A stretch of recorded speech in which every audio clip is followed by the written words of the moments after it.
Entrando então no bloco Como Passou Rápido. Geralmente nesse bloco eu faço uma síntese de notícias que, num contexto macro, influenciam positivamente o Bitcoin. Assim, são notícias altistas para o Bitcoin. E, sei lá, no fundo teve carnaval semana passada, então a gente está sem gravar uma sessão de Hopium há 15 dias. Há 15 dias atrás o mundo era outro, assim, ainda não tinha começado a guerra entre a Rússia e a Ucrânia. Tipo, tinha todas as evidências que tava para começar. Se eu não me engano, eu até comentei no podcast passado que o Putin já tinha reconhecido aquelas duas repúblicas separatistas, aqueles estados marionete, como vocês quiserem chamar, já tinha reconhecido a independência deles, mas fora isso nada tinha acontecido. Então, antes de falar desse bloco inteiro de consideração que é a guerra Rússia-Ucrânia, só fazer um adendo que uma coisa interessante e positiva que aconteceu nesse tempo todo foi que Lugano, que é uma cidade na Suíça, começou a aceitar o Bitcoin. Pelo que eu entendi, não é uma lei de curso legal que nem foi em El Salvador, é mais opcional, mas é interessante, uma cidade no coração do dinheiro do mundo, do coração dos paraísos fiscais no mundo, tá entendendo realmente como o Bitcoin funciona e tá já aceitando como moeda mesmo para pagamento de imposto, para loja, tá incentivando todo mundo e agora supostamente melhor ainda do que El Salvador, sem uma coisa coercitiva, sem uma coisa que El Salvador eu fui, não é coercitivo de verdade, mas isso incomodou uma parte da comunidade com sentido, porque é uma lei e supostamente não seria assim que deveria acontecer a adoção. Bom, na capital do paraíso fiscal do mundo, começou a acontecer uma adoção assim, sem ser por uma lei impondo. Isso é muito bullish, é muito autista na minha visão. Mas aí falando mais especificamente da questão na Europa como um todo, a guerra Ucrânia-Rússia, cara, dá para citar todos os micro detalhes que foram acontecendo, eu separei alguns dos principais, mas eu queria basicamente propor uma reflexão maior no começo, para depois citar os fatos que levaram a essa reflexão maior. A reflexão maior é que, no fundo, a Realpolitik se impôs à narrativa de livre mercado. E o que eu quero dizer com isso? Eu quero dizer que a gente sempre viveu no mundo, nos últimos 40, 30 e poucos anos, 50 anos, que foi um mundo muito atípico. Foi um mundo que todo mundo era amiguinho e podia se abraçar e tinha uma liberdade de comércio e de ir e vir. E muito disso é o que o pessoal chama da Pax Americana, né? Pós Segunda Guerra, beleza, ainda tem algumas guerras, mas é sempre guerra fria, não é guerra quente. A gente, especialmente pessoal como eu que nasci em 88, mas mesmo o pessoal que nasceu no fim dos anos 70, não teve nenhum evento como o Vietnã, alguma coisa assim no horizonte deles. Então a gente é uma geração que realmente cresceu num momento atípico da história. E agora a realidade está se impondo. A realidade está se impondo de uma maneira que muitas pessoas, e graças a Deus eu não sou uma delas, mas tem muitas pessoas que são só muito ingênuas para como o mundo real funciona, porque realmente acredita nas narrativas que são oferecidas. Realmente acredita que todos são iguais, todos se abraçam e não existem diferenças, não existem diferenças culturais, não existem diferenças de civilização, que se eu sou bonzinho é só eu conseguir fazer e espalhar a notícia para todo mundo que todo mundo é bonzinho também, que no final todo mundo vai se abraçar e dar certo. É o que o 38 fala, que a população tem uma cabeça muito infantilizada, que são crianças, não são adultos. As pessoas não têm considerações do mundo real, do mundo como ele realmente funciona. E tem uma grande fratura nisso agora. Tipo, o mundo que a gente conheceu, esse mundo que aquele Fukuyama falava que era o fim da história, que acabaram esses grandes conflitos e dilema e agora a gente vai ter um estado meio uma sociodemocracia, um estado de bem-estar social com pinceladas de liberalismo que vai simplesmente ir na inércia em diante porque o modelo americano foi superior e ganhou. Isso é uma teoria que eu estou falando agora, é uma teoria dos anos 90 de relações internacionais, que ouvindo hoje em dia são assim, sei lá, é a versão fax do Paul Krugman, né? Assim, não faz sentido nenhum acreditar que vai deixar de ter conflito histórico, assim, é um negócio de uma arrogância, assim, de uma prepotência que tinha que vir do Ocidente, sabe? Mas, ou seja, tem essa reflexão macro, assim, que a guerra da Ucrânia com a guerra da Rússia com a Ucrânia, ou se quiser chamar da invasão da Rússia pela Ucrânia, não é só a invasão da Rússia pela Ucrânia, ela também mostra esse pêndulo social inteiro, um pêndulo histórico, aliás, não social, o pêndulo histórico inteiro mudando de uma coisa que, não sei, esperamos que não seja para muito pior ou por muito tempo e que não tenham guerras grandes e tudo mais, mas pragmaticamente falando, realisticamente falando, o ser humano, e o Marco é professor de biologia, ele me corrija, mas o ser humano é o ser com maior índice de sucesso em caçada. E o chimpanzé, o bicho mais próximo da gente, é o segundo bicho com maior índice de sucesso em caçada. A gente tem essa tendência bélica, a gente disputa território na mão. Historicamente, tipo, quando a gente ainda era hominídeo e ainda não era culturado e tudo mais, os caçadores-coletores se matavam pelo delta do rio que tinha mais recurso, pelo oásis com a lagoa que tinha mais recurso. Os estados cresceram, as tribos cresceram e as brigas são maiores hoje em dia, mas o princípio do nós versus eles, o princípio da luta de poder para garantir commodities e garantir interesses não mudou. A gente ainda tem o nosso cérebro que foi moldado nas últimas centenas de milhares de anos na savana, a gente ainda traz essa bagagem toda. Então, basicamente, sei lá, o modelo mental de muitas pessoas de como o mundo como ele é foi destroçado porque elas queriam acreditar no mundo como eu gostaria que ele fosse e não no mundo como ele realmente é. E agora citando coisas muito específicas que foram acontecendo ao longo dessas últimas 2 semanas. Tanto a Rússia quanto a Ucrânia bloquearam o acesso dos seus cidadãos ao dinheiro. Ou seja, nos dois lugares tem governos lutando contra governos e cidadãos e indivíduos que não têm alternativa porque roubaram o dinheiro deles. E assim, eu entendo que a gente pode falar, beleza, a Rússia sim é o estado agressor, mas a Ucrânia é o estado que não deixa o indivíduo nem se proteger com seu próprio capital e usar ele para fugir se quiser. Sabe, não tem... O estado está oprimindo o indivíduo nos dois países, assim, não é só na Rússia. Aí também outra coisa muito... Assim, há 2 semanas atrás eu não acredito que a maioria das pessoas conseguia ver o tamanho da organização do Ocidente, quão rápido seria. Tem um análogo histórico que é o Hitler. O Hitler invadiu um país, só quando ele invade o segundo ou o terceiro, agora não lembro, que os aliados, o Ocidente, declara guerra a ele.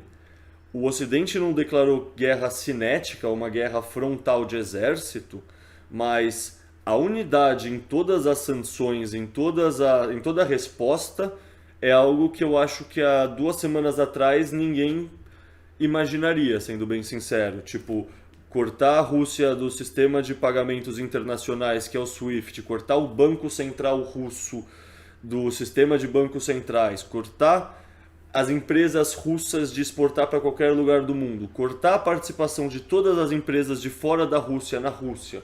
Na Rússia agora o Windows não vai existir.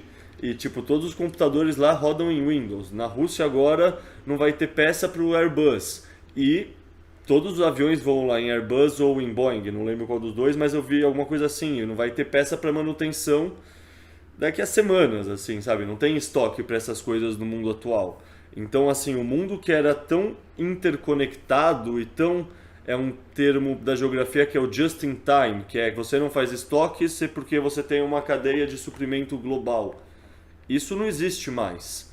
Tipo, é estranho falar assim de uma coisa que só há 2 semanas existia, mas acabou, assim, a cadeia de suprimentos, essa cadeia de comércio global que começou a ser interrompida com a pandemia, agora terminou. Não existe mais um mundo só que se comunica e se conecta e faz comércio. Agora existem 2 mundos.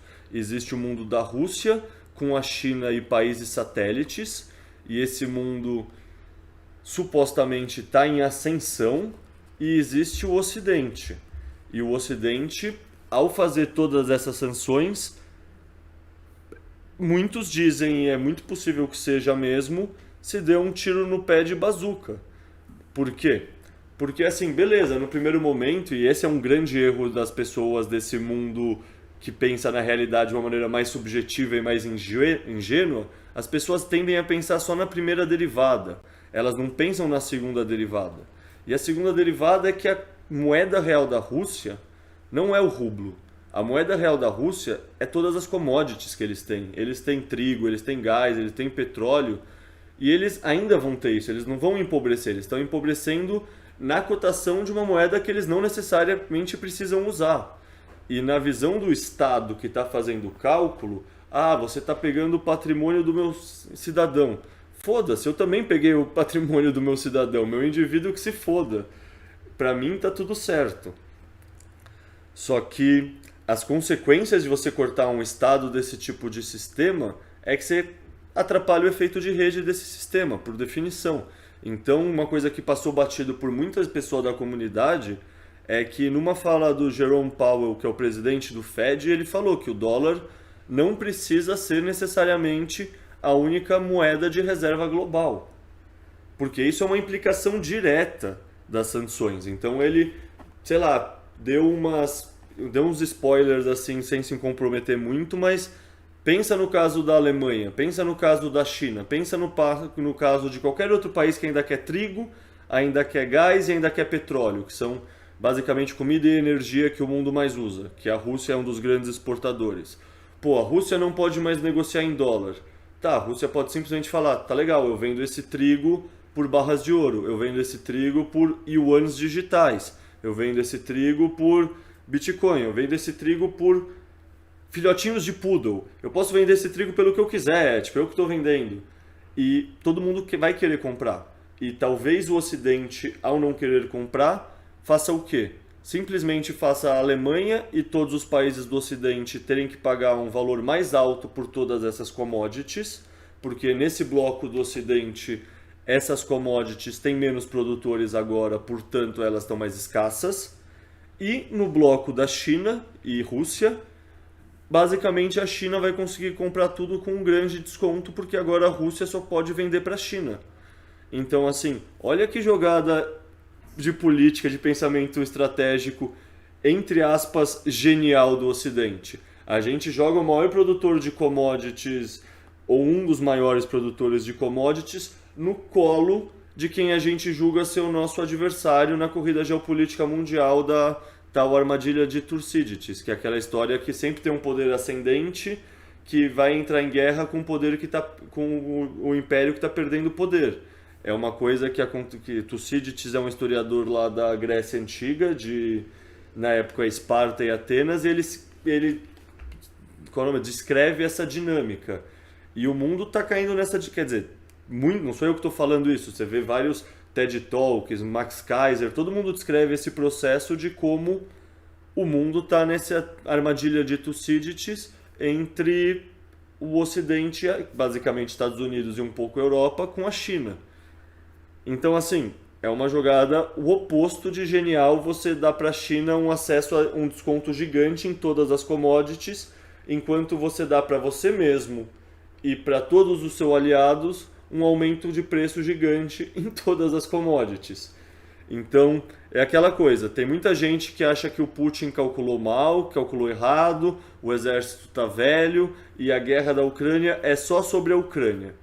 Isso é uma hipótese? Isso é uma hipótese, sem dúvida. Mas, se você pensar que o Putin é um cara inteligente, ele não é tipo um cara que fazia rachadinha no baixo clero, ele não é um metalúrgico, ele é um ex-espião da KGB que era especialista em desinformação, se eu não me engano. Ele não é um cara burro, ele sabe o que ele está fazendo, muito provavelmente. Então, será que essa guerra realmente é só sobre essa guerra ou ela é uma peça maior num tabuleiro geopolítico maior? Não sei dizer, mas eu acho ingenuidade acreditar que seja algo tão pequeno assim. Bom, isso é fazendo um apanhado geral do que está começando a acontecer na guerra. Eu também tenho um grande amigo meu, assim, amigo do peito, que, sei lá, conheço desde que eu sou moleque, tá namorando há 2 anos uma menina da Rússia. E ela, tipo, é aquela pessoa que nunca trabalhou na Rússia, ela sempre foi cidadã do mundo, tem residência, sabe, teoria das bandeiras, tem residência no Chipre, mas ela tinha passado 2 meses aqui no Brasil e retornado na Rússia há 2 semanas e meia atrás. Passou 1 semana lá e voltou para cá como refugiada. É uma coisa muito doida pra gente brasileiro imaginar isso acontecendo tão próximo assim. Então, não sei, por um lado é meio que um choque de realidade ver isso acontecendo sem ser só lá longe. Por outro lado, foi muito interessante, que eu conversei com ela assim para ver qual é a visão dela, como ela sente. E puta, é isso, tipo, bloquear o Ocidente bloqueou o acesso ao capital de qualquer russo fora da Rússia ou dentro da fora da Rússia que tenha mais de $1.000. Ou seja, você é qualquer russo, você tem, por algum motivo você tem um passaporte russo, porque você é russo, não significa que você concorda com o governo totalitário ditador. Por definição, o governo ditador e totalitário, ele é o quê? Ele é o agressor. E o indivíduo é a vítima. Então você deveria o quê? Não punir a vítima. E aí você pega e aprende o capital de todos os russos do mundo. Beleza, tem o oligarca que tem o iate de sei lá quantos milhões de reais lá em Mônaco. Ele talvez seja suspeito? Ninguém discorda disso. Mas isso é diferente do que você pegar indivíduos. E aí aquela coisa, eu não boto a mão no fogo por nada que ela falou, porque eu não tenho como verificar. Mas é aquela coisa, se rolou uma puta guerra de narrativa, uma puta lavagem cerebral em relação à fraudemia, por que não estaria rolando exatamente a mesma coisa em relação a essa guerra com o Ocidente? E isso é uma coisa que eu acho muito doido. Eu vejo muita gente que conseguiu ser muito cético em relação à pandemia, não conseguir ter essa mesma capacidade em relação à porra da guerra. Tipo, o pessoal realmente comprou a ideia que o Zelensky é o maior herói do mundo. O pessoal esqueceu que sim, de fato existem muitas tropas nazistas na Ucrânia. Isso era lugar comum, isso era lugar coisa de falar. Você vê a matéria em qualquer jornal dessa porra até 2019. Que nem o pessoal esqueceu simplesmente, até em 2019 a gente não confiava na Pfizer e na Big Pharma, que nem a gente não confia na Monsanto. O pessoal também esqueceu que de fato existe um problema de extrema direita lá. E você falar isso não significa que você é negacionista, não significa que você está a favor da Rússia, significa só que as coisas são mais complexas. E você tentar simplificar e silenciar é propaganda, querendo ou não. Tipo, se um dos principais canais começa a censurar próprios seguidores porque tem opiniões divergentes, é uma forma de censura também, tá ligado? É um negócio que... Não sei, é muito doido como as pessoas não percebem esse tipo de nuance, assim. É um negócio que pra mim é de fuder. Bom, aí tem mais uma coisa da Rússia que eu acho que é interessantíssimo falar, que talvez a tal da cyberpandemia esteja chegando, né? Tipo, diz a lenda que a Rússia vai se desconectar da internet dia 11 e vai começar a funcionar só com a própria internet. Eu, sinceramente, não manjo nada do que isso significa ou o que isso quer dizer direito. Talvez algum de vocês manje mais do que eu, mas pelo que eu entendi vai ter realmente, que nem a China já é uma internet à parte, a Rússia vai conseguir ser outra e no fundo é o efeito de rede e a veracidade das informações ficando cada vez menor mesmo. Lá vai ser 100% censurado. Aqui a gente talvez só não saiba que não é, tá ligado? Porque a gente chama os milionários, os bilionários russos de oligarca e o Bill Gates, o Elon Musk e o Mark Zuckerberg e o Jeff Bezos são bonzinhos e têm o melhor do nosso interesse em mente. É muita ingenuidade da nossa parte, sabe? Puta, e aí também tem uma amiga... Velho Beltrão. Ah, esse cara eu... Puta, Tem coisas que... Tem coisas que eu não comento porque, assim, eu não sei o suficiente pra comentar de uma maneira embasada. Então essas coisas... Polêmicas. Questão do movimento libertário, eu sou tão novo nesse mundo que eu nem conheço direito pra me sentir à vontade de opinar, sabe? Então eu só comentei porque se encaixava bem no exemplo. Um bilionário que só quer nosso bem, né? Então, são uns negócios assim que... Aquele nosso bem dentro de bastante aspas, né? Sempre assim. É o meu bem, contanto que não... É o seu bem, contanto que não interfira no meu bem e, de preferência, a diferença entre esses bens continue aumentando com o meu bem crescendo mais. Boleta. Diga, diga. Então, você levantou vários pontos aí, né, nessa história da guerra, e dá para a gente discutir várias coisas sobre eles, mas, enfim, eu queria começar com duas coisas que você mencionou no início aí da sua fala. Primeiro, você falou que nós estávamos, né, há 2 semanas, numa situação em que as coisas eram comercializadas livremente, né, em que havia trocas ocorrendo entre países com pouca regulação, tal. E eu já quero dizer que eu discordo já disso. Pouca regulação não, mas não é que tinham cortado o sistema no meio, mas pouca regulação então, jamais. Pouca regulação. Mas só o fato deles terem conseguido cortar já mostra que nós estávamos muito, mas muito, muito longe do que é o livre mercado. Se nós tivéssemos um livre mercado de fato, isso jamais poderia acontecer. Isso acontece porque é um sistema super, hiper centralizado, em que basicamente todos os nós desse sistema fiduciário, né, como o Saifeddin diz, estão subordinados ao Fed. Então, em última instância, o Fed controla tudo, quer dizer, o Federal Reserve, né, dos Estados Unidos. E desde o fim do padrão ouro, em 1914, e depois, mais especificamente, em 71, com o fim de Bretton Woods, em que nós tivemos esse sistema fiduciário sem absolutamente nenhum lastro, nós nos distanciamos o máximo possível desse livre mercado. A gente não tem nada que chegue perto de um livre mercado. Então, esse era o primeiro ponto que eu queria falar, se todos quiserem comentar também. Eu queria só dizer que eu concordo 100%. No fundo, uma coisa que ninguém percebe é que a gente sempre acha que a Argentina é comunista porque está regulando o preço das mercadorias. Pô, o preço do dinheiro é regulado em todos os países do mundo e ninguém percebe. Exato. Então, assim, taxa de juros. Assino embaixo pra isso, tipo, não... Mas mesmo assim, pra mim, eu tava, sei lá, pensando nessa cabeça mais de alguém que olha só o cenário macro e não vê essas nuances. Mas aí tem outro ponto que você levantou logo depois, né, que é a questão da guerra. Você falou que houve uma mudança radical das semanas. E, de novo, para mim não houve nada. Sempre houve guerras. Os Estados Unidos estão em guerras constantes aí há décadas, né? A gente teve muitas guerras na América Central, na África, na Europa mesmo, né? Dá para lembrar da ex-Yugoslávia, tudo que aconteceu ali há pouco tempo, né? Há pouco tempo. O Oriente Médio, constantemente em guerra ali. A diferença é que agora essa guerra, por conveniência, se transformou no assunto da vez. Então ela está monopolizando a atenção como a fraudemia monopolizou há 2 anos, né? Então é uma questão de conveniência só. E uma outra coisa só, essa guerra não é entre a Rússia e a Ucrânia, é entre a Rússia e os Estados Unidos, que usam a Ucrânia como procuradora. Assino embaixo em tudo, de novo. Talvez eu tava querendo dizer mais isso, tipo, o impacto da guerra no cenário macro e não necessariamente a guerra em si. Porque sim, os Estados Unidos é um estado militar, né? No fundo, quem manda lá são as empresas de armamento e as empresas de Big Pharma, de medicamentos.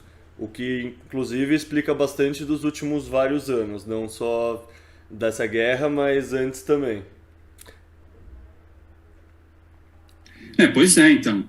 E eu acho que é isso, a gente está só vendo a continuação de um processo que vem ocorrendo há bastante tempo já, né? E o ponto é esse, toda vez que nós usamos moedas fiduciárias, nós estamos financiando guerras. Seja essas guerras internacionais, sejam guerras dos estados contra os seus próprios cidadãos. Esse é outro ponto também, né? Estados estão sempre em guerra, sempre. Podem ser contra um inimigo externo, podem ser contra os seus próprios cidadãos. Cara, deixa eu reformular então de uma maneira que acho que você vai concordar. No fundo, todo o processo é um contínuo até atingir um ponto de saturação. E aí, nesse ponto de saturação, tem alguma coisa que causa o estalo e acelera bastante os processos. Tipo, é um catalisador numa reação. Eu queria acrescentar aí que o Marco estava falando em relação de que sempre houve guerra e que agora ela que se tornou o foco da narrativa, e com certeza concordo 100% com isso, e deixo até uma questão sobre isso, né, do por quê, né? Por que será que virou se tornou conveniente de que a guerra fosse a narrativa da vez? Muito provavelmente para encobertar todo esse erro que teve entre os Estados-nações a respeito da fraudemia, que não foram pequenos, que, por exemplo, na Inglaterra mesmo começou a ter bastante acusações sobre isso, e isso aí, protestos acontecendo na Europa, Canadá, e muito provavelmente vem muito por conta disso, né?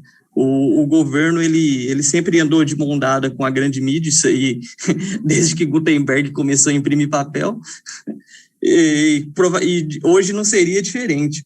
Então, é isso aí, eu acredito que esses impactos que a gente vai ter nos próximos meses, anos, não sei, claro que uma porcentagem sim vai ser por conta da guerra em si, mas muito mais da impressão desenfreada de dinheiro que os governos e nações fizeram na pandemia, que provavelmente usarão a guerra para desviar a atenção do gado. Ô Shadows, eu concordo com tudo que você falou, mas só de uma coisa que eu discordo, que é o seguinte: a fraudemia não foi um erro, quer dizer, foi tudo planejado ali, foi tudo de caso pensado. Sim. Quer dizer, eles não erraram, eles atingiram perfeitamente o objetivo deles, assim como nesta guerra de agora também. Ninguém dá ponto sem nó ali. Pode ser, faz sentido. Olhando na perspectiva de quem estava talvez ordenando essas ações, provavelmente você tem razão. Um ponto interessante aí que o Leta mencionou foi que a principal moeda da Rússia não é o rúpio, são as commodities. E eu reforço, não só as commodities, né? A Rússia, ela tem uma das maiores reservas do mundo de ouro, e ela também tem, se não a segunda, a terceira, agora eu não me recordo, a maior reserva do mundo de dólar. Então você tem ali os Estados Unidos em primeiro lugar, na maior reserva do mundo de dólar, a China logo depois e a Rússia, né? Você tem hoje todos os acordos comerciais internacionais que obrigam que principalmente em relação ao petróleo, mas todas as commodities sejam vendidas em dólar e tal, e na verdade é isso que vem causando esse atrito desde 2010, principalmente 2014, né, que teve a invasão da Crimeia, foi por causa disso. A Rússia e a China já estavam transacionando sem utilizar o dólar, quebrando, entre aspas, alguns acordos comerciais. Eles começaram a utilizar crédito de dólar, que é: eu tenho dólar, você também, se eu tenho que transmitir dólar para você, vamos fazer um crédito de dólar aí e tal. E dar esse jeito aí de embarrigar esse conflito mais um pouquinho. E aí esse conflito está chegando agora, né? Mas as sanções, todas essas sanções são contra, primeiro, os indivíduos da Rússia, não contra o governo russo. O governo russo não vai sofrer nada com isso. Está a quilômetros de distância de sofrer alguma coisa com isso. E também contra as outras civilizações que dependem dos recursos naturais que são extraídos ali da Rússia. Então, por exemplo, gás natural, a Rússia é um grande monopólio ali na Europa, e a Alemanha, por exemplo, depende 100% do gás natural russo, né? Essas sanções que acabam parecendo que são grandes mísseis contra a Rússia, né? Que hoje a guerra se tornou a narrativa, né? Parece que é mais importante passar no Fantástico do que realmente fazer algo de útil. No Fantástico de cada país tem a sua revista semanal ali, famosinha. No Brasil é o Fantástico. A galera tá tão desesperada que colocou o vídeo do Star Wars no meio das notícias sobre a guerra. Sim, colocaram o vídeo do Battlefield, cena do Battlefield, porque aí depois os jornalistas se explicando ainda, porque o gráfico do jogo é tão incrível que nem dá para discernir da realidade. Eu achei muito curioso uma coisa. Isso foi, assim, algo que me surpreendeu positivamente. Aquele negócio do fantasma de Kiev, que virou uma grande piada, né? Aquilo sempre foi feito, tá? Em todos os conflitos, inclusive sem conflito. No Brasil, né, ali durante a ditadura militar, o Pelé era um grande jogador, não estou dizendo que não, mas o governo pegou e falou: esse aqui é o nosso ídolo, esse aqui é... Tinha um cantor famoso, por exemplo, Roberto Carlos também. O governo constrói um ídolo ali para criar uma identidade nacional forte, para criar todo aquele sentimento ali de pertencimento, né? Não ao país, não à nação, mas ao governo. Você tá tudo a pátria de chuteiras, como se dizia, né?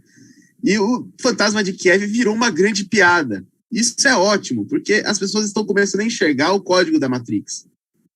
Né? Isso, 20 anos atrás, é impensável. As pessoas, elas olhariam essa notícia e ficariam, nossa, realmente tem um piloto de caça ucraniano que está derrubando todos os aviões russos. E não, cara, não, isso aí é narrativa. Isso é narrativa. Metade daqueles tanques que você vê na TV não tem uma bala. É narrativa, é questão de... É como na invasão da Normandia, que você tinha tanques infláveis. Né? Tinha tanque inflável ali na praia. Por quê? Porque era mais importante você convencer o seu inimigo que você tinha um tanque do que realmente pegar todo o dinheiro necessário para ter um tanque, treinar um grupo de soldados, ter balas. Então, metade dos tanques eram infláveis. E hoje é curioso e eu fico feliz de ver as pessoas enxergando essa linha do código da Matrix aí. Então, voltando à história das sanções, né, que o Felipe mencionou, o seguinte, quando você impõe sanções, você proíbe trocas voluntárias entre indivíduos. Então, isso por si só já é uma coisa completamente antilibertária, né? Quer dizer, você impõe via coerção estatal esse impedimento a trocas voluntárias entre pessoas. Isso por si só é um absurdo. E além desse aspecto ético, né, digamos assim, tem um aspecto utilitário também. Quer dizer, se alguém faz uma troca comercial, é porque ela é vantajosa para os dois lados. Se você impede essa troca, os dois lados perdem, né, por definição. Então, quer dizer, como você mencionou também, né, vai ser um tiro no pé isso daí, no final das contas, né? Esses efeitos vão se repercutir pelo mundo todo. E no final das contas não funciona nada, como o Felipe falou. Para o governo russo faz zero diferença. A gente pode pensar em outros países que sofrem sanções dos Estados Unidos. Por exemplo, Cuba, Coreia do Norte, Irã, Venezuela. E todos os regimes continuam lá, sem nenhum problema. O povo é que paga a conta. E paga a conta não só das lambanças, né, dos tiranos de plantão, mas também desse estrangulamento econômico a que são submetidos.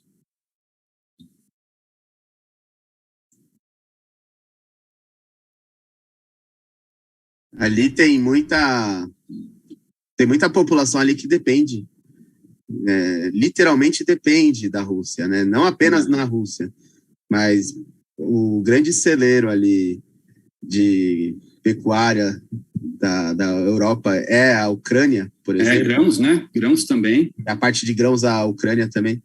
E a real é que a Ucrânia sempre esteve sob um certo domínio russo, né? Ele sempre...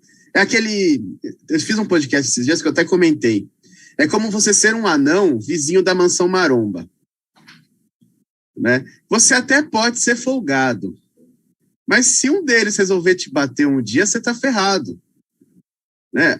A Ucrânia, ela tem o segundo maior exército da Europa, ela tem uma capacidade bélica enorme, mas ela sempre teve que se submeter muito à Rússia, porque a hora que a Rússia realmente quisesse esmagar, e a Rússia um dia pode precisar esmagar, porque, por exemplo, agora com essas sanções, você está desconectando os consumidores da Rússia. Ela continua tendo a potência em tudo que ela já tinha. O que vai faltar para a Rússia? O que a Ucrânia tem, que é a pecuária e os grãos. A Rússia vai, inevitavelmente, invadir e tomar a Ucrânia, porque é o que ela não é independente hoje. Né? Ela precisa suprir a necessidade própria, primeiro. E outra, não tem mais para quem vender, entre aspas. Na verdade, essas sanções só criaram o quê? Uma grande bolha, que é um mercado de intermediários. Que é o que Marco Polo fazia ali, de ir comprar as coisas na China. Ninguém tinha coragem de cruzar para comprar as coisas na China. Marco Polo comprava na China, trazia para a Europa, vendia por 10 vezes o preço e lucrava aí. É o que a China vai fazer com a Rússia e o resto do mundo. Sim. Você não vai comprar petróleo da Rússia, você vai comprar da China. Só que a China vai comprar da Rússia. Então, no final, tanto fez. A única coisa que vai afetar realmente são as pessoas que são realmente dependentes da carne estar barata, dos grãos estarem baratos, dos alimentos, que vão sofrer. Que é o que o governo sempre faz, né? O governo sempre vai esmagar as pessoas, matar as pessoas. Governo com governo, eles sempre se dão bem. Sim. Sempre amiguinho. Então, e deixa eu contar uma outra coisa, né? em novembro de 2019, eu e minha esposa fomos para a Ucrânia, a gente foi passear lá. E, enfim, a gente conversou um pouco com o pessoal de lá, né? E o que eu queria contar é o seguinte, essa homogeneidade que dizem que existe na Ucrânia não é verdade. É um país bem dividido em relação a essa questão russa. Existem alguns que, de fato, querem que a Ucrânia se aproxime mais do Ocidente, enquanto que há muitos outros que também querem que se aproxime mais da Rússia, né? E essa tendência de aproximação maior com a Rússia aumenta em direção ao leste do país. Isso é uma coisa bem clara, assim, de observar ali. Então, quer dizer, existe também uma tendência de algumas pessoas preferirem essa aproximação com a Rússia e não com o Ocidente. Não é essa coisa, assim, preto e branco, né? A situação é bem mais complexa do que vem sendo propagandeada aí. E esse presidente da Ucrânia também, a mídia começou a transformar ele num tipo de herói. Ele é uma marionete, né? Ele é uma marionete dos Estados Unidos. Conheço vários casos assim lá na Europa. Quer dizer, eles instalam uma marionete ali e controlam o cara. E é assim que funciona. E o cara é ator, né? É perfeito pro papel. Ele já tinha treinado pro papel antes, inclusive. Inclusive, na série dele, ele se tornava presidente da Ucrânia, né? Então. É tipo se o nosso Tiririca chegasse lá e aí começasse a gravar umas cenas e todo mundo acredita que ele tá, tipo, acompanhando a guerra, que ele tá, sei lá, tipo, dando aquele discurso e motivando as tropas, tipo, uma coisa quase William Wallace, assim. Oleta, não, mas só para deixar claro, tá? Eu não estou defendendo nenhuma máfia estatal. Quer dizer, tanto o Putin quanto o Zelensky são mafiosos, são tiranos. Os dois deveriam ser enforcados em praça pública. Mas o que eu quero dizer é que a narrativa não é tão simples quanto essa que está sendo propagandeada aí. E, aliás, isso é uma coisa que a gente pode ter 100% de certeza, né? Se a extrema imprensa propagandeia uma coisa em uníssono, é porque essa coisa está errada, ela é mentira. Isso aí é uma coisa que a gente pode ter certeza. A gente não sabe qual que é a verdade, mas a gente sabe que essa narrativa é mentirosa. Uma pergunta para vocês, então. E o que fazer com as pessoas que, mesmo depois da pandemia, não perceberam isso e agora tá todo mundo com a bandeirinha da Ucrânia? Tipo, no fundo, cada um se salva por si só e tem pessoas que a gente desiste. Tipo, como acordar essas pessoas? Porque para mim isso se tornou... Quando eu era mais jovem eu ainda tinha certas dúvidas, mas com o tempo as coisas vão se tornando mais claras. E hoje em dia já tem muita informação aí. Como chacoalhar essas pessoas? Você que é professor, Marco, você tem alguma visão mais acadêmica, pedagógica? Não tenho nenhuma visão acadêmica ou pedagógica. No final das contas, cada pessoa vai ter de acordar por ela mesma, né? Ninguém vai poder fazer com que elas acordem, como a gente não consegue fazer com que um cara abandone dinheiro fiduciário e adote Bitcoin. Mas, enfim, o que eu tenho feito é ironizar esse pessoal.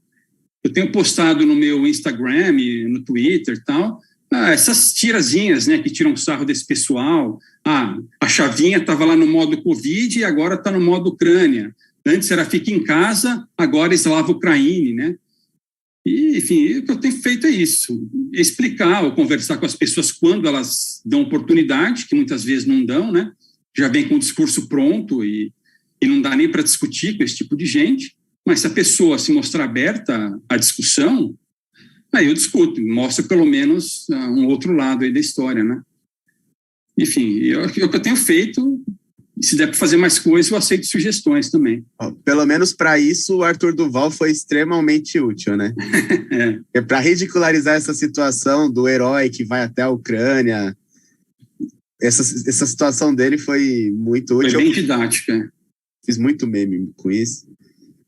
E uma coisa que eu tô fazendo, quando eu vejo que a pessoa tá muito envolvida nisso aí, tá querendo ajudar, eu falo, você viu que o governo da Ucrânia tá aceitando Bitcoin de doação? Você não quer aprender a comprar Bitcoin?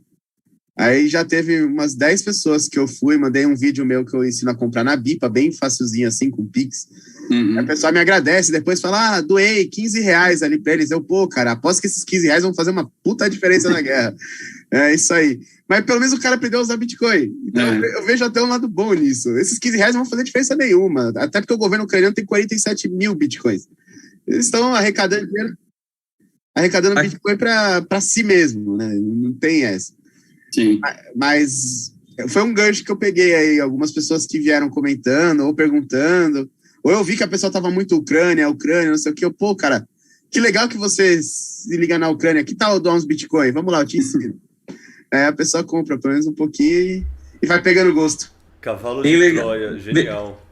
Bem legal essa ideia aí sua de trazer as pessoas por Bitcoin pela Ucrânia. Porém, isso aí é uma grande crítica que eu tenho a alguma... Assim, é difícil dizer exatamente se a galera que fez isso é maximalista, eu acredito que não.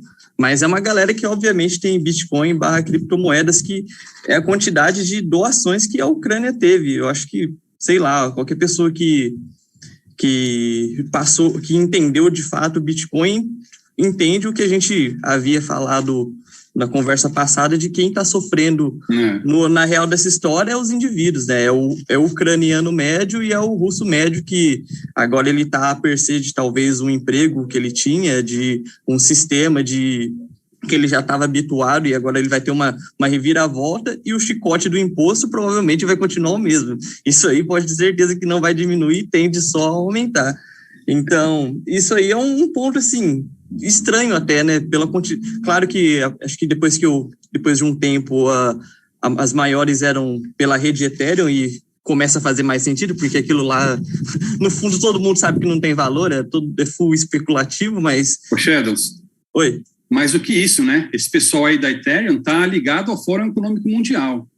Exatamente. Tá ligado à provável agendinha deles. Agora, você tem razão, seria melhor doar para os indivíduos, né, tanto ucranianos quanto russos, do que para o governo, né? Com certeza, porque o governo ele vai investir esse dinheiro em arma, beleza, bom, mas a arma na mão do governo nunca é bom. A arma é bom na mão dos indivíduos, quando ele... Em arma superfaturada, não é só em arma. Exatamente, arma americana superfaturada.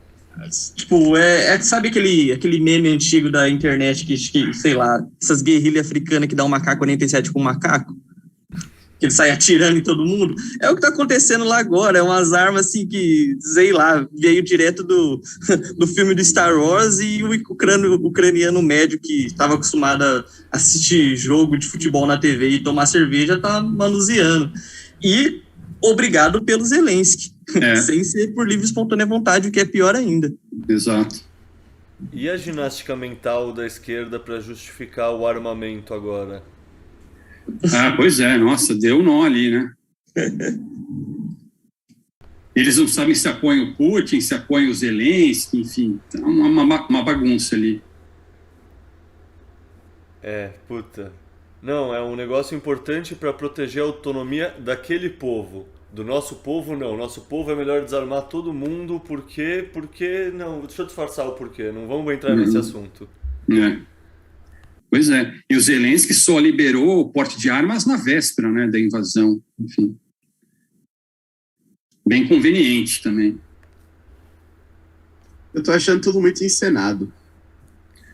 Eu não sei se já não tinha um acordo ali de rendimento por trás dos panos. De rendimento não, de rendição. E, pô, vamos ficar um mês aí com um conflito meio esquenta, esfria, pra não parecer que a gente se deu por vencido muito fácil. E nisso eu já vou soltando uns videozinhos aqui, tô aqui em Kiev, resistindo, essas coisas meio... Aproveita, já cria um novo herói pro Ocidente, né? Já, um herói mundial, né? O cara, né, a elite globalista já botou o cara em panteão. Se bobear, ele ganha o próximo Nobel da Paz aí, alguma coisa do tipo. Um cara que está proibindo os homens de sair, né, sob pena de fuzilamento. Sim. Homens entre 17 e 60 anos de sair do seu país. Que tá numa guerra porque... Mesmo? Eu não tinha ouvido falar essa pena do ucraniano que tentar fugir? A pena para deserção é fuzilamento. Ô, louco. Inclusive no Brasil, tá? Se tiver guerra, reservista no Brasil também é fuzilamento apenas. Quem foi dispensado por excesso de contingente também é reservista aí? Também Sim, Se tiver uma guerra, todos nós podemos ser chamados. A gente está na idade ainda. A gente não tem nem munição se tiver uma guerra.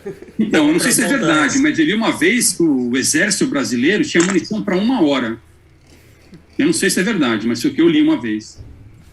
Mas assim, no fundo, assim, na América do Sul, não tem outro povo que faria sentido ter guerra. O único seria meio que a Argentina. Só que a Argentina é só a gente abrir a comporta de Itaipu que acaba a guerra. Então, com a Argentina nunca vai rolar guerra.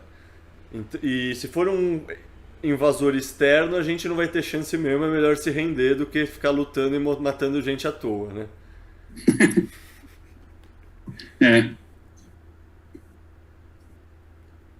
Bom, alguém tem alguma coisa a mais falar de guerra, de Ucrânia, Rússia? Então, enquanto você estava falando, várias coisas me passaram pela cabeça, mas assim, agora eu já esqueci. Deixa eu te perguntar uma coisa então sobre isso.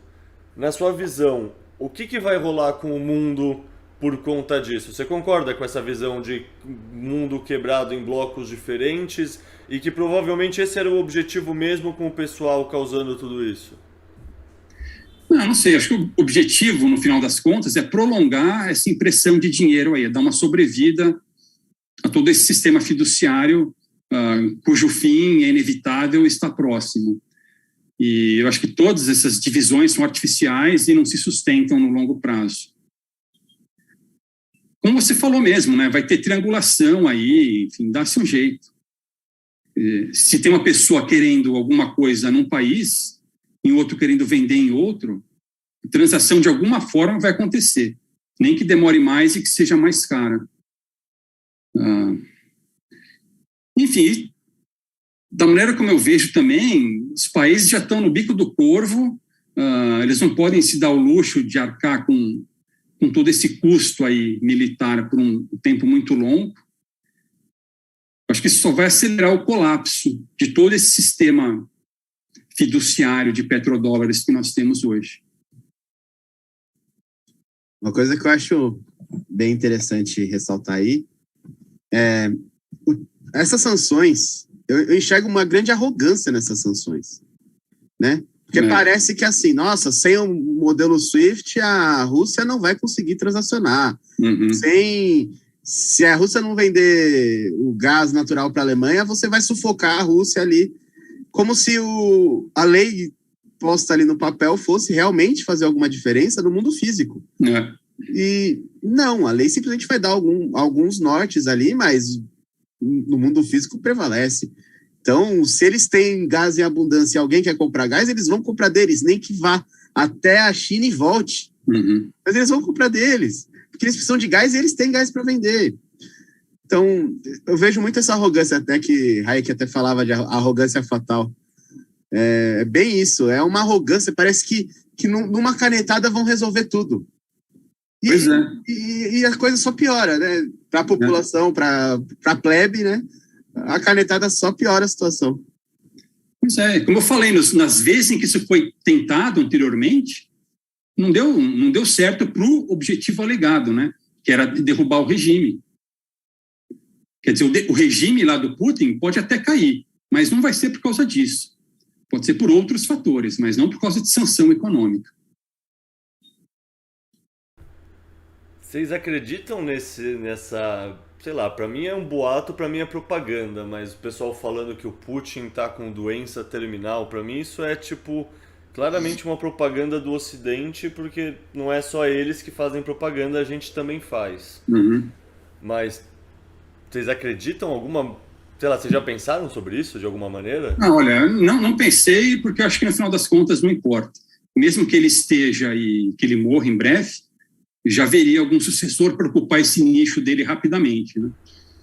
Já existia um Maduro, né? Sim. Já existiria um Maduro, um equivalente ao Maduro dele ali para tomar o poder e continuar com o plano, qualquer que seja esse plano. Mas tem uma outra coisa, né? Você falou dos tanques, ou o Felipe falou, não lembro, que talvez sejam estejam lá só para causar uma impressão, né, nas pessoas. E tem que lembrar de uma coisa que o Sun Tzu falou na Arte da Guerra, que é a seguinte: pareça fraco quando você estiver forte, pareça forte quando você estiver fraco, né? E você falou também que o Putin era um especialista em desinformação. Então, a gente não sabe de nada do que está acontecendo na verdade ali. Tem que tomar muito cuidado com as coisas, né? Minha posição é essa: eu não acredito em nada do que está sendo dito e não sei de nada do que está acontecendo, de fato. É exatamente minha posição também, sinceramente. Eu não acredito. Concordo com... Quer falar? Pode falar. Perdão, Shadows. Não, pode. Então, eu não acredito no que é falado. Se estão falando que ele está com câncer, eu acredito que provavelmente ele esteja com outra coisa ou nem tenha nada. Mas, por ser um político, eu torço que ele esteja com câncer em fase terminal, assim como todos os políticos. Isso seria ótimo. Por isso que eu perco a conta no Twitter. Bom, eu concordo com o Marco. Eu acredito que se ele tá ruim ou não, isso pouco importa, na verdade. E que a respeito dessas informações, não dá para confiar em nada. O que vem para a gente não é nem o cheiro do que está acontecendo na realidade. Acredito que a gente, como plebe, não tem como saber, essas informações nunca chegariam a gente. A única certeza que você pode ter sobre tudo isso é que quem está sofrendo é os indivíduos. O grande espírito estatal, ele está forte como nunca, com a mão cada vez mais de ferro. A única certeza é que no final você será roubado. Exatamente. Pois é, a gente tem aí uma briga entre dois grupos mafiosos, né? Usando a população como colateral. Bucha de canhão, né? Faz um discurso nacionalista e vamos mandar a bucha de canhão de um lado, atacar a bucha de canhão do outro lado. Exato.